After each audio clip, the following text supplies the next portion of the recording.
alasan yang kuat untuk bersuka cita, saya bagi jadi 3. Pertama tulis, sukacita kita tidak tergantung keadaan, tapi kasih setia Tuhan, ayat 8 tadi. Tetapi aku berkat kasih setiamu.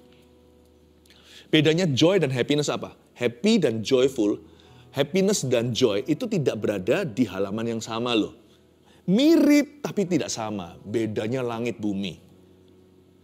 Kalau joy itu sukacita, tidak tergantung keadaan, tapi bergantung pada kasih setia. Kasih setia Allah yang tidak pernah berubah berdasarkan kasih karunia-Nya. Kalau happiness itu dalam bahasa Inggrisnya dari kata HAP. Hap itu sama dengan chance atau kesempatan atau kebetulan. Makanya orang-orang dunia nggak bisa joyful all the time. Mereka nggak bisa rejoice, nggak bisa bersuka cita dalam segala keadaan. Karena mereka memang punya kebahagiaan bergantung keadaan. Kalau kita bersuka cita dalam segala keadaan. Kalau mereka itu happy tergantung keadaan. Karena kata happy itu sendiri berasal dari kata kebetulan. Chance, good luck. Atau lucky. Orang kalau disebut orang itu lucky ya. Artinya orang itu beruntung. Wah, kalau aku selaki dia atau beruntung dia, niscaya pastilah aku happy. Pasti kami satu keluarga itu gak akan seperti ini sedih, pasti happy. Happy itu chance, kebetulan. Joy tidak sama. Sukacita itu supranatural, mengatasi keadaan. Sukacita kita tidak tergantung keadaan, tapi kasih setia Tuhan.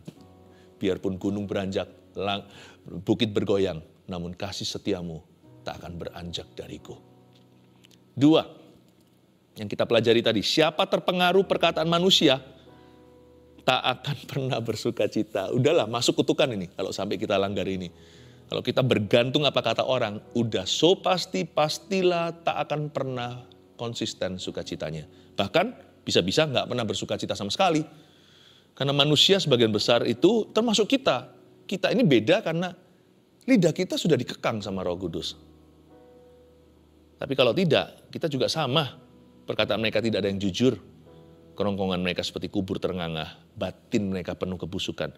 Udahlah, ampuni ya.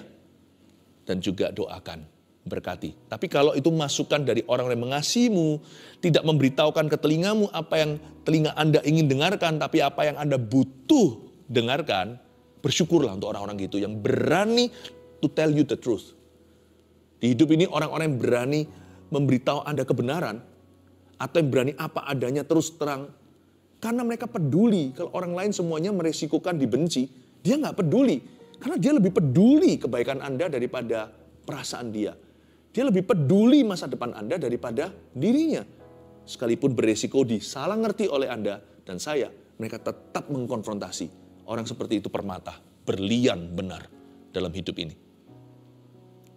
People that tell you the truth.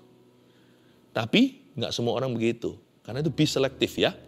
Tapi juga jangan sampai hati itu gampang sekali di zaman media sekarang. Aduh, kalau dikasih begini udah sedihnya setengah mati. Di negara-negara tertentu tuh khususnya anak-anak muda, komentar miring atau bullying secara verbal atau secara tulisan saja di sosmed itu. Ada juga yang bunuh diri loh sayangnya.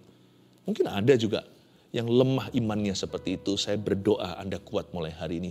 Remember this, stick and stone may break my bones, but words can kill me. Mungkin pentungan, mungkin besi kayu bisa mematahkan tulang, tapi kata-kata orang tidak bisa membunuh. Jadi jangan takut. Taruh rasa amanmu pada firman Tuhan. Oh, ini nggak pernah mengutukimu ini. Nggak pernah salah lagi. Dia selalu tepat waktu, timely message apa yang kau dan aku perlu dengarkan. The Bible never fails. Tidak pernah gagal untuk membangun kita di atas dasar kebenaran. Ketiga, kita punya Tuhan yang melindungi dan memagari kita. Itu sumber bahagia. Wah, kita punya Tuhan yang melindungi dan memagari.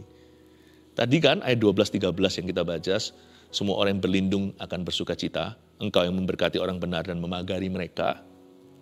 Jadi saya coba renungkan ya, kata melindungi dan memagari itu ada beberapa dimensi sih. Termasuk di dalamnya itu kita dikecualikan. Jadi misalnya 1.000 orang rebah di sisi satu, 10.000 di sisi satunya, kita berdiri sendirian. Dipagari itu artinya kita perkecualian. Orang lain satu-satu tepar, Anda gagah perkasa, berdiri di tempatnya tidak goyang dan tidak goyah. Semua sepi, toko-toko semua nggak ada satupun yang bisa survive atau bertahan. Bisnis tetap jalan. Itu semua bukan karena Anda istimewa, tapi semua karena kasih setia Tuhan. Amin. Yang disebut dilindungi dan dipagari itu juga dikecualikan. Selain dibela, juga bisa jadi yang lainnya stagnan, Anda terjadi pelipat gandaan. Berkat multiplikasi mengikuti. Orang-orang semua berkata kok bisa, contoh metodenya gak bisa dapat hasil yang sama loh. Itu maksudnya dipagari. Dipagari itu bukan hanya proteksi.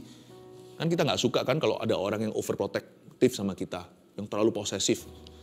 Enggak, Tuhan tuh gak gitu. Kalau Tuhan pagari itu bukan berarti kita dipisahkan dari dunia, bukan. Kita itu diutus seperti domba ke tengah serigala. Tapi anehnya, nanti yang memerintah adalah domba, bukan serigala. Kok bisa ya? Semua orang lihat Anda dan tahu bahwa itu pasti Tuhan. Itu yang disebut dipagari. Bukan diambil dari dunia. Hidupnya sih dipisahkan dari dunia. Tapi dia diutus kembali ke dalam dunia dengan penyertaan yang berbeda. Itulah alasan untuk bersuka cita.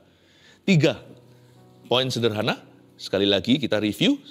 Alasan yang kuat untuk bersuka cita. 1, sukacita kita tidak tergantung keadaan tapi kasih setia Tuhan. 2, siapa terpengaruh perkataan manusia tak akan pernah bersuka cita. Camkanlah. 3, kita punya Tuhan yang melindungi dan memagari kita.